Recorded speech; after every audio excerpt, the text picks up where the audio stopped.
22 Μαΐου σήμερα και σας καλημερίζω από το δροσερό Αμπου Ντάμπι. Είναι 11.30 το πρωί και η θερμοκρασία είναι στους 39 βαθμούς Κελσίου. Περιμένουμε ανυπόμονα τα σαραντάρια που θα ακολουθήσουν μέσα στη μέρα και τις επόμενες μέρες. Το Shake and Bake και το Wired θα βρίσκεται στο Αμπου Ντάμπι και θα παρακολουθήσω τους αγώνες του Final Four, οπότε θα προσπαθώ να σας βάζω και εσάς στο κλίμα. Η αλήθεια είναι ότι σκεφτόμουν να ξεκινήσω το επεισόδιο με ένα μικρό preview του Final Four. Ξέρω ότι είχα βάλει και την ερώτηση στο Instagram ποιον θέλατε καλεσμένο. Δυστυχώς η δουλειά και λίγο το ταξίδι και κάπως κάποιες δυσκολίες στο πρόγραμμα δεν μας επέτρεψαν να έχουμε κάποιο καλεσμένο, οπότε θα ακούσετε την αφεντιά μου να λέω χαζομάρες για το Final Four. Είχα λοιπόν ως σκοπό να ξεκινήσω με το Final Four γιατί εντάξει, αυτό είναι το κομμάτι που ενδιαφέρει τους περισσότερους, είναι η αλήθεια αυτήν την εβδομάδα. Αλλά παιδιά, εντάξει, δεν γίνεται να μην ξεκινήσω από το παιχνίδι των Pacers με τους Knicks. Την τρέλα του NBA, την τρέλα του NBA. Πραγματικά δεν ξέρω πώς να το περιγράψω αυτό που είδα μόλις. Σηκώθηκα αρκετά πρωί, είναι η αλήθεια, χωρίς λόγο, και νομίζω ότι σε κάποια φάση στο τέλος του παιχνιδιού τελείωσε, μιλούσα μόνος μου συνέχεια μέσα στο δωμάτιο και τελείωσε και ήμουνα σε φάση θέλω να βγω να τρέξω στην έρημο. Τόση ένταση μου είχε δώσει αυτό το παιχνίδι. Θα ήθελα να ξεκινήσω την ανάλυση του παιχνιδιού με μία φράση που έχει πει ο τεράστιος Rocky Balboa, ο οποίος έχει πει «It ain't about how hard you hit, it's about how hard you can get hit and keep moving forward». Δηλαδή δεν είναι το πόσο μπορείς να χτυπήσεις εσύ, πόσο δυνατά μπορείς να χτυπήσεις εσύ τον αντίπαλο, αλλά το πόσο μπορείς να δεχτείς χτυπήματα και να συνεχίσεις να προχωράς. Αυτή η φράση είναι η φράση που μου ήρθε στο μυαλό για τους Indiana Pacers όσο έβλεπα το παιχνίδι και καθ' όλη τη διάρκεια της χρονιάς τους. Το έχουμε ξαναπεί και εδώ ότι είναι μια ομάδα που είναι τρομερά δυνατή πνευματικά. Το έχω πει πάρα πολλές φορές. Και γι' αυτό είναι κάτι που τονίζω συνεχώς σε όλα τα podcast, ότι έχει τεράστια σημασία να βλέπεις τα παιχνίδια των ομάδων. Έχει τεράστια σημασία να παρακολουθείς το process των ομάδων μέσα στη χρονιά, γιατί τότε μόνο καταλαβαίνεις πράγματα για τις ομάδες. Το να βλέπεις κάποια highlights ή να διαβάζεις κάποια στατιστικά μόνο, προφανώς σου δίνουν μια εικόνα, αλλά δεν σου δίνουν όλη την εικόνα. Είναι πάρα πολύ σημαντικό να παρακολουθείς παιχνίδια. Γι' αυτό ρωτάω. Θυμάστε και το παλιότερο μου rant πόσα παιχνίδια NBA έχετε δει από την κάθε ομάδα για να μπορούμε να κρίνουμε. Είναι πάρα πολύ σημαντικό να βλέπουμε τα παιχνίδια. Δεν έχει τόση σημασία το αποτέλεσμα στη regular season, αυτό το καταλαβαίνω, αλλά το process είναι εκεί. Και η Ινδιάνα έχει ανεβάσει πάρα πολύ την απόδοσή της από τη νέα χρονιά και μετά, μέσα στο 2025. Είναι μια από τις καλύτερες ομάδες και αυτό συνεχίζεται και στα play-off. Τους έχουμε δει πάρα πολλές φορές να γυρνάνε διαφορές. Δεν τους ενδιαφέρει αυτό που έλεγε μια ψυχή παλιά, υπομονή και μην κοιτάτε το χρονόμετρο. Αυτό το πράγμα το πραγματώνει η Ινδιάνα και το φέρνει μέσα στο παρκέ σε κάθε της αγώνα. Είναι συγκλονιστικά δυνατή ομάδα πνευματικά. Είδαμε δηλαδή χτες ένα παιχνίδι το οποίο ξεκίνησαν καλά. Ξεκίνησαν με 8 στα 8 σουτ. Καμία από τις δύο ομάδες δεν μπορούσε να παίξει άμυνα στην αρχή του παιχνιδιού. Έβλεπες ότι οι Knicks ήταν σταθερά καλή επιθετικά. Ήταν πολύ καλύτερη στη δεύτερη περίοδο. Αλλά οι Pacers ψιλοέμεναν κοντά. Παρότι ήταν κακός ο Siakam, παρότι ο Χάλιμπερτον στην πρώτη περίοδο δεν είχε πάρει τόσες προσπάθειες. Οι Knicks είχαν αποφασίσει ότι θα ρισκάρουν τα σουτ του Turner που δεν ήταν καλός. Και οι Pacers έμεναν κοντά. Ο Νέμχαρτ δεν ήταν πάρα πολύ καλός. Είχαν προβλήματα με το αμυντικό τους rebound. Και κάπου εκεί, στις αρχές του δεύτερου ημιχρόνου, κάπως οι Knicks άρχισαν να φαίνεται ότι έχουμε τον έλεγχο του παιχνιδιού. Είμαστε καλύτεροι και θα το πάρουμε σήμερα. Ο Μπράνσον έκανε παπάδες. Είχε στην αίσθηση ότι οι Knicks είναι καλύτεροι, αλλά αυτή η ομάδα των Pacers, αν δεν τη σκοτώσεις, δηλαδή πρέπει να πάρεις μια πολύ μεγάλη διαφορά. Θα μου πεις πόσο μεγάλη διαφορά να πάρεις. 17 πόντους είχαν και μέναν 6 λεπτά. Πόσο πιο μεγάλη διαφορά να πάρεις στα playoffs στους τελικούς Ανατολής. Τι άλλο να κάνουν οι Knicks, ας πούμε. Δηλαδή δεν γίνεται. Και για να είμαι πάρα πολύ ειλικρινής, για να σας δώσω να καταλάβει το δικό μου process, αν δεν έχω δει το παιχνίδι live, ξυπνάω, δεν βλέπω καθόλου social media. Και μπαίνω και τέλος πάντων βλέπω το παιχνίδι χωρίς να έχω ιδέα, έτσι ώστε να μην φάω κάποιο spoiler. Για να έχω, ας πούμε, κάπως τη χαρά του ότι βλέπω το παιχνίδι και δεν ξέρω τι έχει γίνει. Σήμερα, επειδή ξύπνησα εδώ και περίμενα κάποια μηνύματα τύπου από φίλους τι ώρα θα έρθουν και όλα αυτά, μπήκα στο Instagram και ασυναίσθητα πήγα στη main σελίδα που βγάζει το feed σου, ας πούμε, και εκεί πρόλαβα και είδα, πριν πάω στα μηνύματα, μια εικόνα του Haliburton. Και λέω, λες να κέρδισαν οι Pacers και τώρα να είδα κάτι. Τέλος πάντων, το έκλεισα γρήγορα και έβλεπα το παιχνίδι. Οπότε σε πάρα πολλές φάσεις μες στο παιχνίδι, προς το τέλος, εκεί που οι Knicks ήταν 15 πόντους μπροστά και έμεναν 3 λεπτά, ξέρω εγώ, έλεγα ότι ρε γάμο το. Μαλακίες είδα, λέω. Τζάμπα το είχα.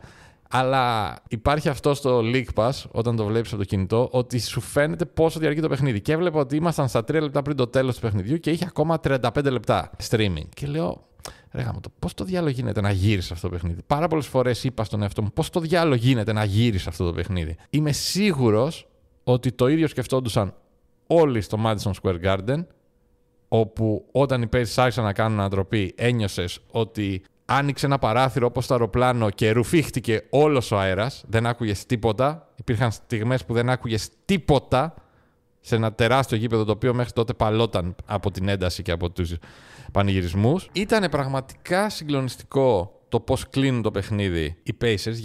Γιατί εκεί που είναι κοντά έχουν φτάσει κάπως, ψιλομειώνουν κλπ.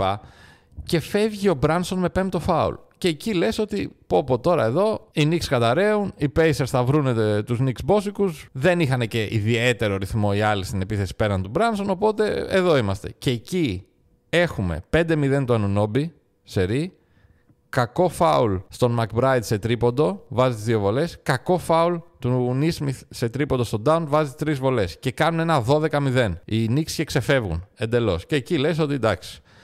Τώρα τελείωσε, ότι ρε παιδί μου, καλό είναι αυτό που έλεγε και ο Van Gundy στην περιγραφή, καλό είναι το μπάσκετ των Pacers, καλό είναι να έχεις το ρυθμό, να είσαι πνευματικά δυνατός, αλλά χρειάζεται πειθαρχία. Και οι Pacers φάνηκε ότι σε κάποια φάση εκεί είχαν χάσει την πειθαρχία τους, δεν παίζαν αυτή την scramble defense που τους έχει φέρει μέχρι εδώ και έλεγες εντάξει, χάσαν αυτό το παιχνίδι και οι Knicks παίρνουν ακόμα περισσότερη, ας πούμε, δύναμη από τον κόσμο τους και πάνε να κάνουν το 2-0 στο δεύτερο.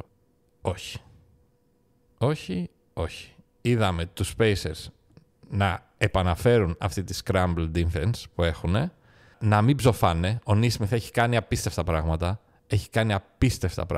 Έχει βάλει 8 στα 9 τρίποντα, έχει κάνει τρέλες. Σε κάποια φάση βάζει, 5 τρίποντα σερί. Οι Knicks προσπαθούν, αλλά καταραίουν στο τέλος και ψυχολογικά, γιατί βλέπουν αυτό που γίνεται και πώς να μην καταρρεύσεις. Δηλαδή λες ότι ρε φίλε, τους έχω όλους αυτούς, δεν θα χάσουν. Αρνούνται να χάσουν, δεν ψοφάνε, ψοφίστες. Σου δημιουργεί έναν εκνευρισμό αυτό το πράγμα. Στο Garden δεν ακούς τίποτα και φυσικά βάζει αυτό το τεράστιο σου το Haliburton, το οποίο ναι μεν είναι τυχερός ο τρόπος που παίρνει, αλλά δεν είναι τυχερό για έναν παίκτη που συνεχώς το κάνει και βάζει τέτοια δύσκολα σουτ. Μπορούμε να δούμε πάρα πολλά σουτ που έχει πάρει τέτοιο Haliburton φέτος και τα έχει βάλει. Και φυσικά και σε άλλα τα έχει χάσει. Το σημαντικό είναι να τα παίρνει. Είναι πάρα πολύ σημαντικό το ότι παίρνει αυτές τις προσπάθειες με την αυτοπεποίθηση. Είναι τυχερός με το πώς σουτάρει και πέφτει μπάλα στο καλάθι. Είναι τυχερή η Knicks που πατάει για λίγο τη γραμμή και δεν τους τελειώνει και λες ότι έχουμε μια ελπίδα ακόμα. Ξεκινάνε με 4-0 την παράταση. Γίνεται ένα goaltending το οποίο μάλλον δεν δίνεται. Και μετά παρόλα αυτά βρίσκουν το τρίποντο με τον Έμχαρτ από τη γωνία, ο οποίος είναι εκτός παιχνιδιού σε όλο το match, οι Pacers. Καταφέρνουν και παίζουν συγκλονιστικές άμυνες, τρομερές μάχες, χωρίς τον Turner μέσα, με τον Obi Toppin μέσα. Σε κάποιες φάσεις έπαιζε και ο Bryant μέσα, δεν ξέρω αν είχε κάποιο τραυματισμό ο Turner, αλλά μετά ξανά ο Carlisle με εξαιρετικά challenges, εξαιρετικά, ενώ ο Tibbs τα πέταγε. Και στο τέλος, εντάξει, βλέπουμε ότι εκεί που περνάνε μπροστά και είναι ένα πόντο μπροστά και έχουν την μπάλα, οι Knicks έχουν καταρρεύσει ψυχικά, δεν πιέζουν καθόλου την επαναφορά, μπαίνει η μπάλα πολύ εύκολα μέσα, η μπάλα πάει πολύ εύκολα στον Toppin, ο οποίος έχει ένα ξεκάθαρο διάδρομο προς το καλάθι.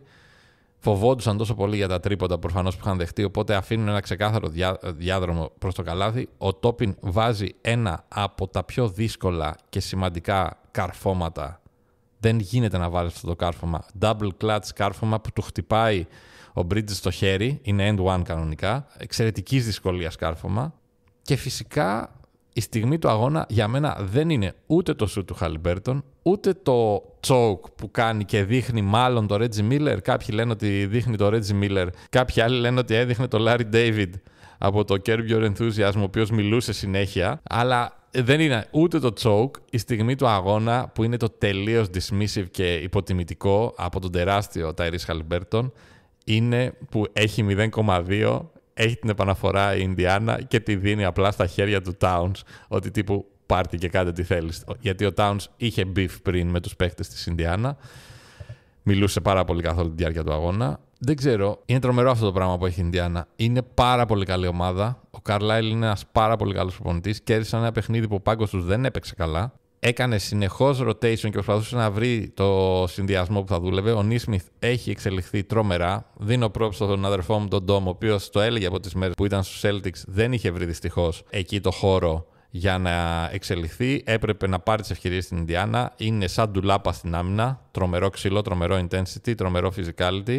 Έχει βελτιώσει εκπληκτικά το σου του. Είναι νομίζω μέσα στους 3 καλύτερους παίκτες στα play-off. Τώρα, λογικά μετά από την εμφάνιση του, είναι και ο καλύτερος σε αποτελεσματικότητα. Είναι χαρακτηριστικό ότι του βάζουν πιο κοντό αντίπαλο να τον μαρκάρει, γιατί τον υποτιμούσαν κάπως και αυτός το έχει εκμεταλλευτεί πάρα πολύ. Σε αυτό το παιχνίδι έχει βάλει shoot, catch and shoot. Έχει βάλει με κίνηση, έχει βάλει με προσποίηση και μετά relocation. Έχει βάλει τα πάντα. Το παιδί σε κάποια φάση είναι αυτό που το λένε και οι σουτέρ, ότι αν βρεις ρυθμό, ειδικά σε αυτό το επίπεδο, μπορείς απλά να πετάς την μπάλα και να μπαίνεις στο καλάθι. Είναι συγκλονιστικό. Η αίσθησή μου πριν από τη σειρά είναι ότι ήταν μια κοντινή σειρά. Η αλήθεια είναι ότι μου αρέσει πάρα πολύ αυτή η ομάδα των Pacers. Νομίζω ότι έχει υποτιμηθεί πάρα πολύ καθ' όλη τη διάρκεια της χρονιάς και στην Ελλάδα ακόμα περισσότερο. Γιατί ήταν να παίξει με τους Bucks και θεωρούσαμε ότι είναι τελείως διαφορετικό επίπεδο ομάδες από τους Bucks, ακόμα και με τον Lillard και τον Γιάννη μέσα. Είναι μια ομάδα που δεν σταματάει να τρέχει, μια ομάδα που έχει συνεχώς καλό ρυθμό. Χτες δεν έκανε καθόλου λάθη, πρόσεξε πάρα πολύ την μπάλα. Δεν μπόρεσε να ελέγξει τα rebound. Ο Μίτσελ Ρόμπινσον και πάλι ήταν σημαντικός factor. Ένα παιχνίδι χτες που δεν είχε πολύ τρίποντο, είχε πάρα πολύ mid-range. Οπότε εσείς που δεν σας αρέσει το τρίποντο, λογικά πρέπει να το χαρήκατε και πολύ. Η Ινδιάνα όμως ήταν πολύ πιο αποτελεσματική. Εντάξει, πώς να μην είναι βέβαια με τα 8 τρίποντα του Νίσμιθ και τα 5 σερί στο τέλος. Είναι χαρακτηριστικό ότι βλέπουμε ότι αυτά τα μάτς που έχει ξεφύγει η διαφορά και που σε κάποια φάση μένουν 52 δευτερόλεπτα και γίνουν σε 9 πόντους, λες το μάτς έχει τελειώσει, δεν γίνεται να γυρίσει αυτό το μάτς. Γυρίζει μόνο με τρίποντο. Και οι Pacers το ξέρουν. Ο προπονητής τους το έχει εμπνεύσει, είναι έτοιμοι και απλά σε κάθε φάση ψάχνουν το τρίποντο. Αν εξαιρέσουμε ένα φάουλ που γίνεται στο Siakam και βάζει τη μία βολή, ναι μεν οι Knicks παίρνανε τα επιθετικά rebound, αλλά οι Pacers ήταν πολύ πιο αποτελεσματικοί στην ανανέωση των επιθέσεών τους. Πήρανε και εκείνοι rebound, δεν είναι ότι δεν ανανέωσαν επιθέσεις. Δηλαδή 31% είχαν offensive rebound, το half court. Βάλανε αρκετούς πόντους από αυτό. Πήρανε περισσότερους πόντους ανά χαμένο shoot από ό,τι πήραν οι Knicks. Πραγματικά ένα τρομερό παιχνίδι. Instant classic, νομίζω, μέσα στο Garden, με τις ομάδες αυτές που έχουν αυτή την ιστορία. Η αλήθεια είναι ότι πριν από να ξεκινήσει η σειρά, η αίσθησή μου ήταν ότι οι Pacers θα περάσουν με 4-2. Νομίζω ότι είναι καλύτερη ομάδα από τους Knicks. Αυτό δεν σημαίνει ότι οι Knicks δεν μπορούν να περάσουν, γιατί έχουν πάρα πολλές προσωπικότητες. Είναι μεγαλύτερη ομάδα σε μέγεθος. Έχουν έναν έμπειρο προπονητή, ο οποίος δεν τα πάει άσχημα στα play-off. Εμένα δεν είναι ο αγαπημένος μου, όπως το ξέρετε, το έχω πει πολλές φορές, αλλά δεν τα πάει άσχημα. Αλλά πραγματικά θα πρέπει να ψοφήσουν στο παρκέ για να κερδίσουν αυτή την ομάδα των Pacers. Πάρα πολύ ενδιαφέρουσα σειρά και ανυπομονώ να δω τι θα γίνει στη συνέχεια. Στο άλλο παιχνίδι του NBA, που είναι η τελική της Δύσης, ανάμεσα στους Thunder και στους Timberwolves, η αλήθεια είναι ότι σε αυτή τη σειρά πίστευα ότι θα περάσουν οι Thunder. Δηλαδή το γεγονός ότι έχουν μια τόσο καλή άμυνα και η Μινεσότα δεν έχει τους καλύτερους decision makers, δεν έχει αυτούς στο παρκέ που θα δυσκολέψουν, δηλαδή αυτό που έκανε ο Jokic ή ο Murray της προηγούμενης σειράς, με προβληματίζει αρκετά. Αλλά είναι μια ομάδα, οι Timberwolves, που έχουν βάθος. Είναι μεγάλη ομάδα σε μέγεθος. Έχουν ένα πάρα πολύ καλό προπονητή, πάρα πολύ έμπειρο. Νομίζω ότι η άμυνα των Thunder είναι που κάνει τη διαφορά. Για να περάσουν οι Wolves θα πρέπει ο Anthony Edwards να κάνει μια εκπληκτική σειρά και δεν ξέρω αν μπορεί να την κάνει απέναντι σε αυτή την ομάδα. Δηλαδή και χθες το παιχνίδι το είδαμε ότι η άμυνα της Οκλαχώμα έκανε αυτό που έκανε και με τους Nuggets. Δηλαδή ήταν πάρα πολύ scrappy, ήταν πάρα πολύ physical. Προσπάθησαν να προκαλέσουν πάρα πολλά λάθη. Είναι τρομερή ομάδα στο να το κάνει αυτό. Με το intensity της, με το πώς βάζουν τα χέρια τους στην μπάλα, με το πώς βοηθάνε. Είναι πραγματικά μια συγκλονιστική άμυνα. Το έβλεπες δηλαδή στο παιχνίδι της Μινεσότα ότι φοβόντουσαν να κάνουν drive. Όταν κάναν drive είχαν συνεχώς το νου τους μην βάλει κάποιος το χέρι στην μπάλα και χάσουν την μπάλα εκεί πέρα. Και αυτό τους επηρέασε. Και ούτως ή άλλως η Μινεσότα είναι μια ομάδα που το έχετε ακούσει και στα προηγούμενα podcast, είναι πάρα πολύ prone στο να κάνει λάθος.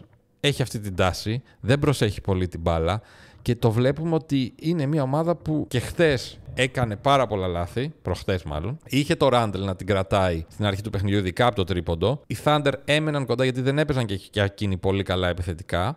Αλλά η άμυνά του στο δεύτερο ημίχρονο μίλησε. Βγάλανε ένα πρωταγωνιστή στον Κένριτς Βίλιαμς, που είναι από τους πιο παλιούς παίκτες της ομάδας. Και είδαμε ότι έπαιξε κάποια λεπτά τα οποία ήταν σημαντικά και προσέφερε και επιθετικά και αμυντικά. Και απλά βλέπαμε την άμυνα των Thunder να καταπίνει, ας πούμε, την επίθεση των Timberwolves στην τρίτη περίοδο. Ο Naz Reid ήταν πολύ κακός. Οι Wolves δεν μπορούσαν να παίξουν άμυνα στο τέλος του παιχνιδιού. Οι Thunder είχαν βρει το ρυθμό και όταν βρούνε το ρυθμό, είναι χαρακτηριστικό ότι είναι η ομάδα by far που κάνει τα περισσότερα runs στο NBA μέσα στο παιχνίδι. Δηλαδή στο να βρει ρυθμό με την άμυνά της να τρέξει στο transition.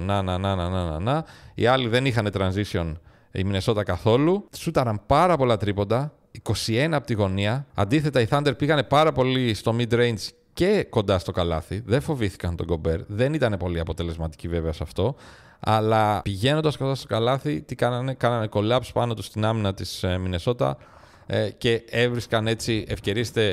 Ο Σάι κέρδιζε κάποια φάουλ, είτε βρίσκαν ευκαιρίες για να επιτεθούν μετά σε δεύτερο χρόνο. Ήταν πολύ πιο αποτελεσματική στο τρίποντο από την Μινεσότα, η οποία σούταρε με μόλις 30,6% στο competitive κομμάτι του παιχνιδιού. Ήταν κάπως αυτό που περιμέναμε. Περίμενα πολύ καλύτερο τον Άντονι Έντουαρτς, ο οποίος γύρισε τον αστραγαλό του σε κάποια φάση και θα έχει πολύ ενδιαφέρον να δούμε πώς θα συνεχίσουμε αυτό, γιατί απέναντι στην ομάδα πρέπει να είσαι στο peak.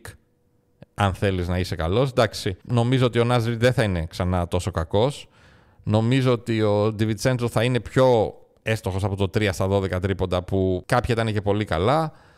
Αλλά νομίζω ότι εδώ οι Thunder θα είναι εκείνοι που θα περάσουν τελικά. Θα τους έβαζα σε ένα 4-2, ίσως και 4-1. Δεν σημαίνει ότι η Μινεσότα δεν μπορεί να κάνει αλλαγή και να περάσει, αλλά αυτή τη στιγμή φαίνεται ότι ο ρυθμός των Thunder και ειδικά η άμυνά τους με τον Καρούσο, με τον Τζέλεν Williams, με τον Σάι, με τον Ντόρτ, με τον Κέισον Wallace, με τον Wiggins, πραγματικά λύσεις παντού, κορμιά παντού, ένταση παντού. Δεν ξέρω, νομίζω ότι θα καταφέρουν να υπερκεράσουν το εμπόδιο της Μινεσότα. Αυτά για τα play-offs του NBA. Τώρα να πούμε δύο πραγματάκια λίγο για το Final Four. Είναι η αλήθεια ότι είμαστε λίγο αργά στην εβδομάδα.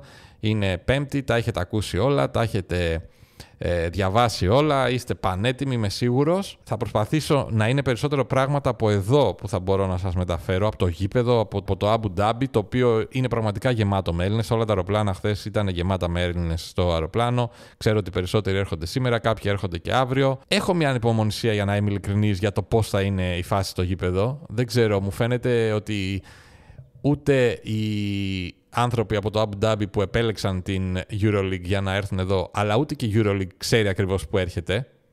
Δηλαδή, πραγματικά θέλω να δω πώς θα είναι οι Έλληνες φίλαθλοι μαζί με τους Τούρκους σε μια πόλη η οποία έχει κάποιους συγκεκριμένους κανόνες. Είναι μια πόλη στην οποία η ασφάλεια μετράει πάρα πολύ, η ηρεμία μετράει πάρα πολύ, η ησυχία μετράει πάρα πολύ. Δεν ξέρω πώς θα προσαρμοστούμε εμείς που ερχόμαστε εδώ και πώς θα μας δεχθούν και εκείνοι μέσα στο γήπεδο να αρχίσουν και γίνονται πράγματα τα οποία δεν είναι συνηθισμένοι να βλέπουν. Θυμάμαι όταν είχαμε έρθει με το NBA παλιότερα στο Abu Dhabi για τα παιχνίδια, ότι φεύγοντας από το γήπεδο είχα χάσει λίγο τον Ντόμ και τους άλλους, οπότε σταμάτησα μια στιγμή να βγάλω το κινητό μου όπως έβγαινα από το γήπεδο. Δηλαδή είχα βγει από το γήπεδο βασικά, ήμουνα στο προάβλιο του γηπέδου και προπατούσε όλος ο κόσμος και απλά σταμάτησα 10 δευτερόλεπτα το πολύ να στείλω ένα μήνυμα ότι που είστε στους άλλους. Και μέσα σε 10 δευτερόλεπτα είχαν έρθει 2 αστυνομικοί από πάνω μου, ο ένας μου έλεγε με πάρα πολύ έντονο ύφος ότι τι κάνεις εδώ, γιατί έχεις σταματήσει, τι κάνεις, προχώρα και δεν ξέρω πώς θα είναι η φάση με τους Έλληνες οπαδούς εδώ πέρα, ειδικά αν αυτοί είναι οργανωμένοι και προχωράνε ας πούμε σε ομάδες και συναντήσουν άλλους. Δεν ξέρω, έχω πάρα πολύ περιέργεια να δω τι θα γίνει. Στα των παιχνιδιών τώρα θα τα πούμε σίγουρα και μετά τους ημιτελικούς, αλλά πρώτα να πούμε λίγο δύο πραγματάκια για το μάτς του Παναθηναϊκού με τη Φενέρ. Γενικότερα θεωρώ ότι σαν γενικότερη εικόνα στο Final Four είναι ένα Final Four που οι ομάδες είναι πολύ κοντά. Δηλαδή το δείχνουν και τα στατιστικά τους αυτό. Είναι ομάδες που είναι κοντά στο net rating, κοντά. Ο Παναθηναϊκός και ο Ολυμπιακός είναι λίγο πιο μπροστά εκεί, αλλά κοντά στα επιθετικά, η λίγο καλύτερη επίθεση μεν, λίγο καλύτερη άμυνα η δε. Είναι ένα Final Four που είναι κοντά, δηλαδή δεν έχει κάποια ομάδα νομίζω που ξεχωρίζει τόσο πολύ. Το μάτι του Παναθηναϊκού είναι. Ο Παναθηναϊκός και η Φενέρ γνωρίζονται πάρα πολύ καλά. Παίξανε και πέρσι τον ημιτελικό. Η Φενέρ νομίζω πέρσι δεν ήταν καθόλου έτοιμη. Ο Παναθηναϊκός φυσικά έχει τεράστιες προσωπικότητες. Δηλαδή, αν δούμε. Εγώ κάπως έτσι το σκεφτόμουν, ότι να δούμε λίγο κάποια βασικά στοιχεία των ομάδων, προπονητές, πίεση, προσωπικότητες, όλα αυτά. Τι γίνεται. Νομίζω ότι στις προσωπικότητες ο Παναθηναϊκός υπερέχει όλων των ομάδων μαζί με τον Ολυμπιακό, και αυτό δεν είναι ότι ο Φουρνιέ και ο Βεζέγκοφ και οι παίκτες του Ολυμπιακού δεν είναι καλοί, ας πούμε, δεν έχουν μεγάλες προσωπικότητες, δεν έχουν την ποιότητα, αλλά δίνω ένα προβάδισμα στον Παναθηναϊκό, γιατί είναι η ομάδα που το πήρε πέρσι, μετά από καιρό, που δεν έχει τόση πίεση να το ξαναπάρει. Έχει τον καλύτερο της ψηλό εκτός εδώ και πάρα πολύ καιρό. Δεν το λέω ότι αυτό θα είναι ένα άλοθη, αλλά είναι ένα γεγονός.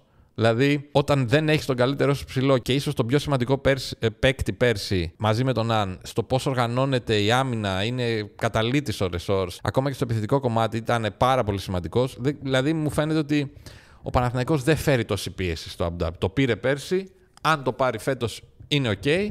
Αν το χάσει, και πάλι νομίζω ότι δεν είναι μια καταστροφή. Εντάξει, αν το χάσει με τον Ολυμπιακό στο τελικό, εκεί είναι λίγο διαφορετικά τα πράγματα. Αλλά νομίζω ότι ειδικά για τον ημιτελικό, ο Παναθηναϊκός είναι σε μια πάρα πολύ καλή φάση. Η Φενέρ είναι σε πίεση, νομίζω, γιατί είναι μια ομάδα που έχασε πέρσι σχετικά εύκολα. Φέτος έχει κάνει μια πολύ καλή regular.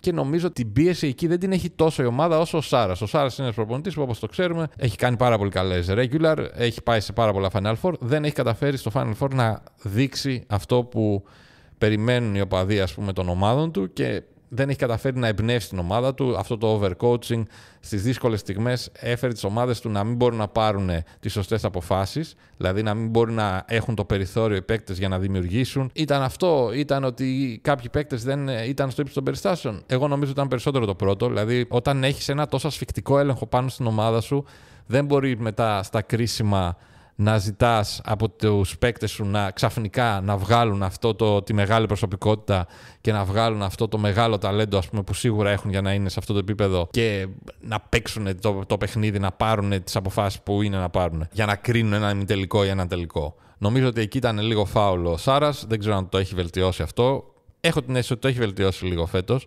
Αν δούμε και τα χαρακτηριστικά της Φενέρ, όλες οι ομάδες είναι αρκετά κοντά σε όλα. Αυτό που ξεχώρισα εγώ είναι το assist percentage, στο οποίο η Φενέρ είναι αρκετά πιο χαμηλά από τις άλλες τρεις ομάδες του Final Four. Είναι μια ομάδα δηλαδή που παίζει και με ISO. Έχει τον Baldwin φυσικά, ο οποίος είναι ένας παίκτης που στα κρίσιμα θα πάρει την απόφαση. Αν θα πάρει σωστή απόφαση είναι άλλο θέμα. Γίνεται πάρα πολύ κουβέντα για κάποιες θερελούτσικες αποφάσεις που μπορεί να πάρει.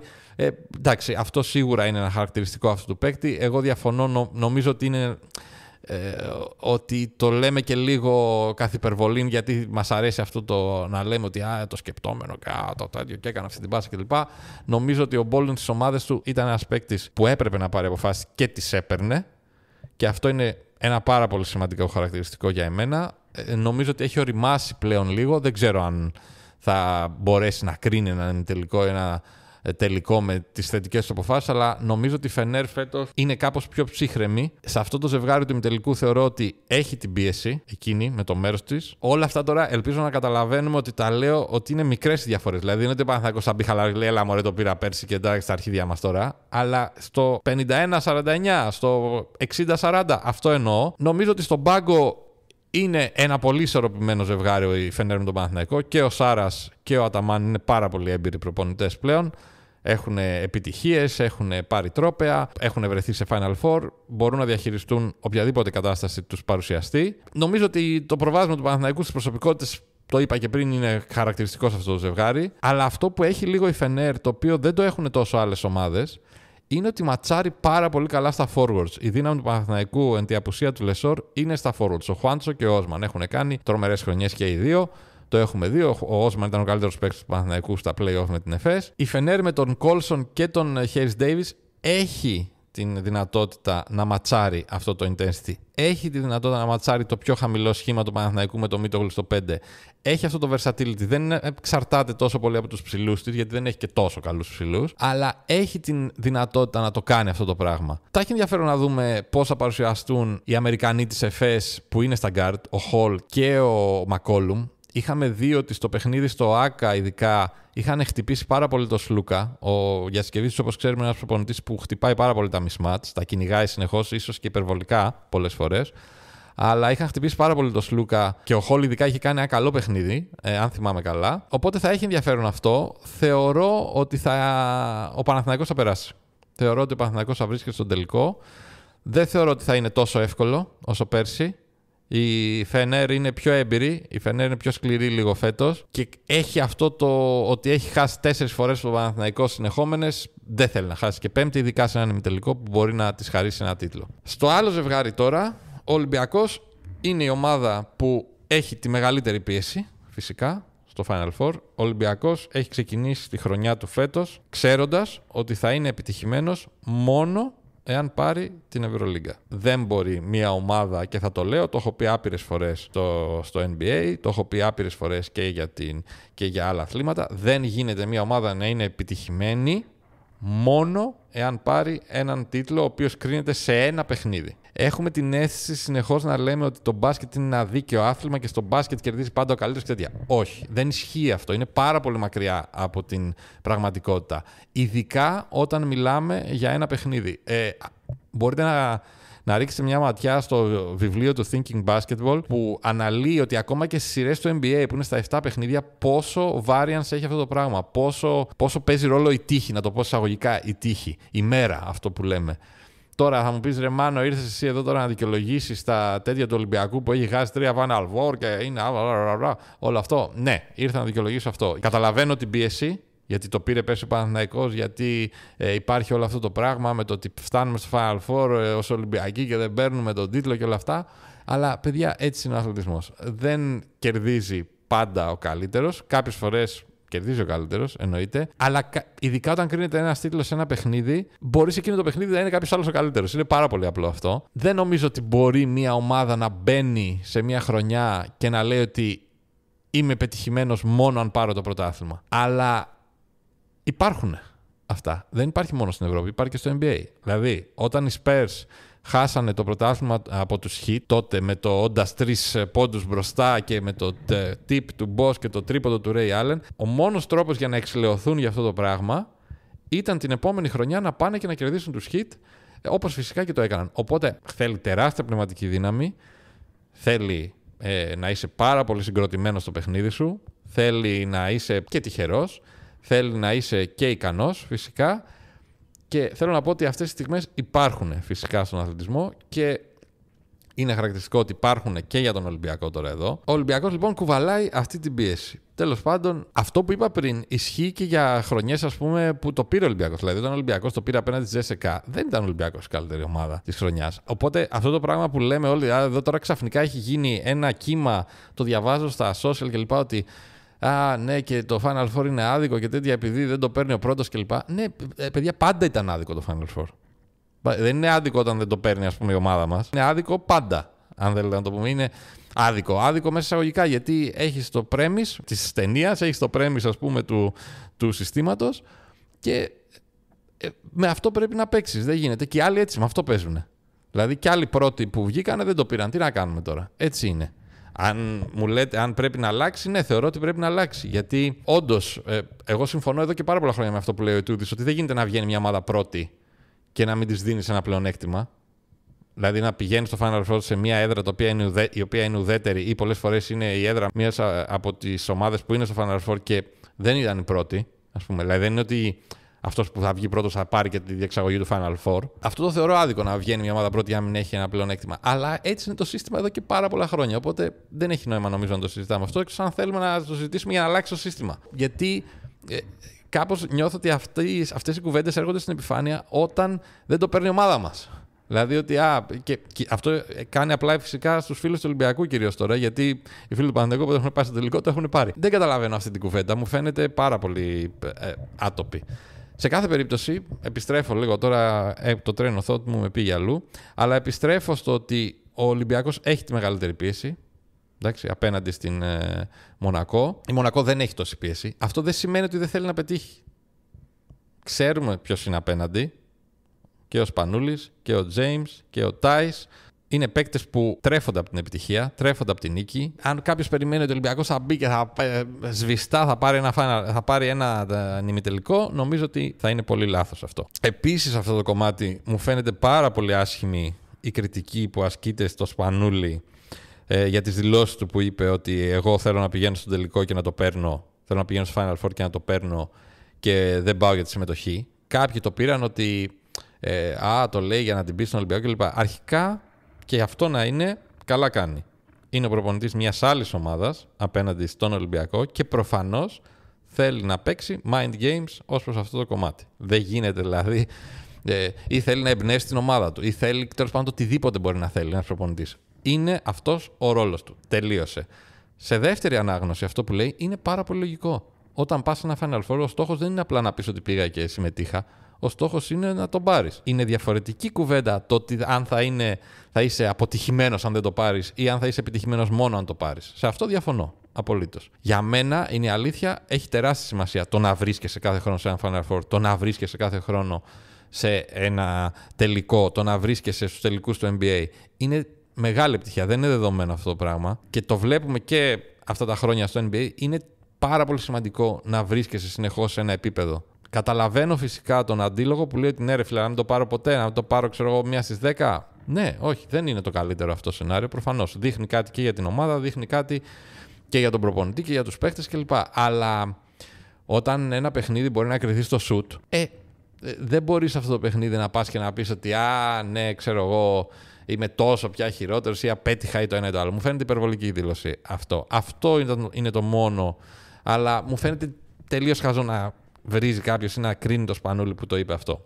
Επιστρέφω πάλι στο ζευγάρι. Προσωπικότητες. Νομίζω ότι ο Ολυμπιακός έχει μεγαλύτερες προσωπικότητες από την Μονακό. Δεν νομίζω ότι είναι τόσο χαοτική η διαφορά. Ο Mike James είναι μια μεγάλη προσωπικότητα. Τον βλέπουμε ότι έχει αλλάξει πολύ το παιχνίδι του φέτος με το Σπανούλη. Είναι πιο προσεκτικός. Ελέγχει περισσότερο το παιχνίδι της ομάδας του.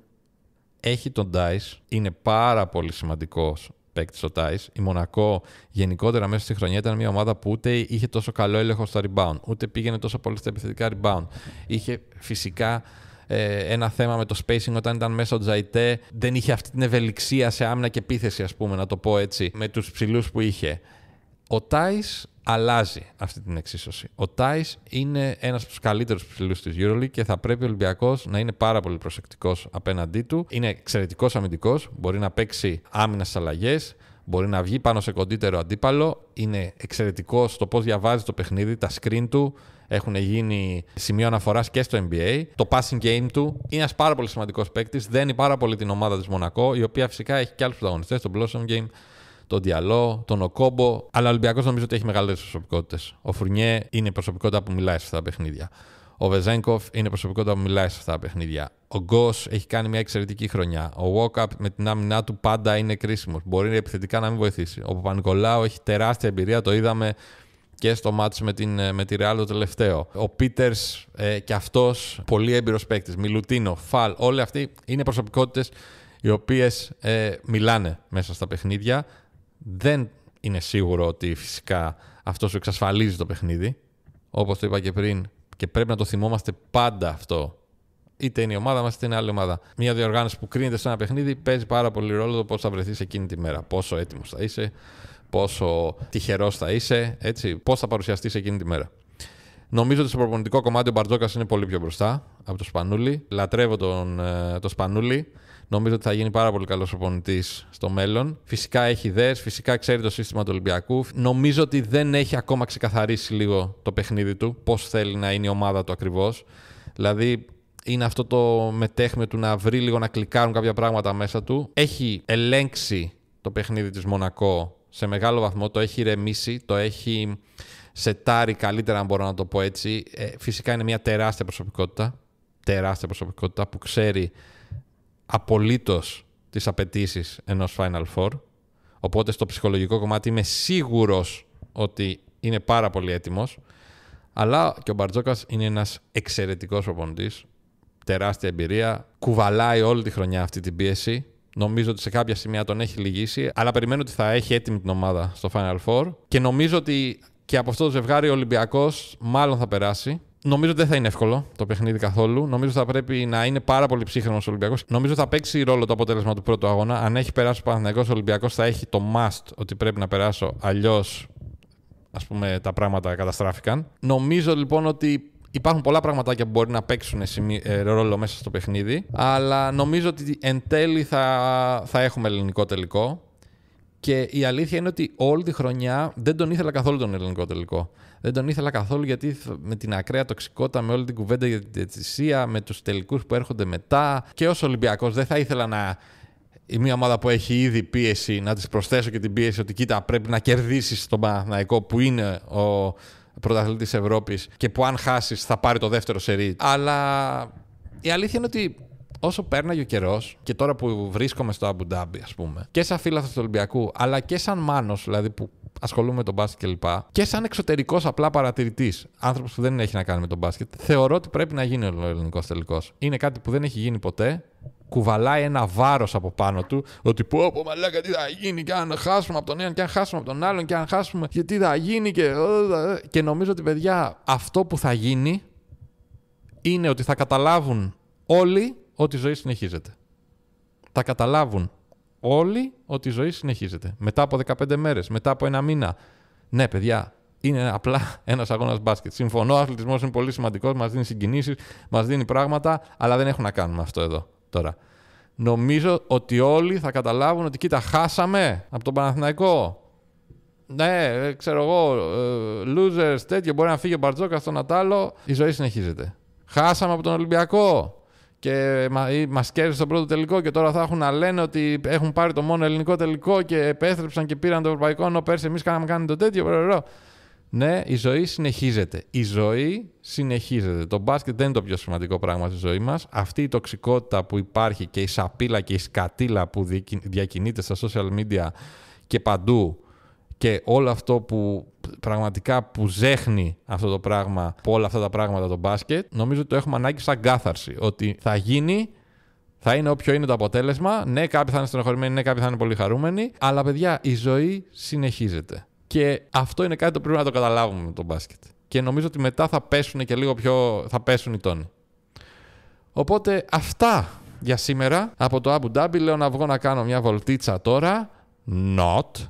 Δεν ξέρω, νιώθω ότι δεν μπορεί να περπατήσει καθόλου εδώ πέρα. Θα τα ξαναπούμε σύντομα. Μείνετε συντονισμένοι με το Shake and Bake Verse, γιατί θα ανεβάζουμε πράγματα και από εδώ. Έχουμε και κάποια άλλα μικρά στα σκαριά. Μπορεί να κάνουμε και κάποιες εμφανίσεις σε φίλους και γνωστούς. Οπότε μείνετε συντονισμένοι. Ηρεμία, παιδιά. Απολαύστε το. Είναι ένα Final Four. Και εσείς που έρχεστε στο Abu Dhabi είστε ήδη εδώ. Και εσείς που είστε από το σπίτι, δείτε το με τους φίλους σας. Φάτε κάτι ωραίο. Γελάστε, περάστε ωραία. Είναι γιορτή. Ξέρω υπάρχει άγχος, ξέρω υπάρχει πίεση. Είναι απλά μπάσκετ. Η ζωή συνεχίζεται. Θα τα πούμε σύντομα. Γεια σας.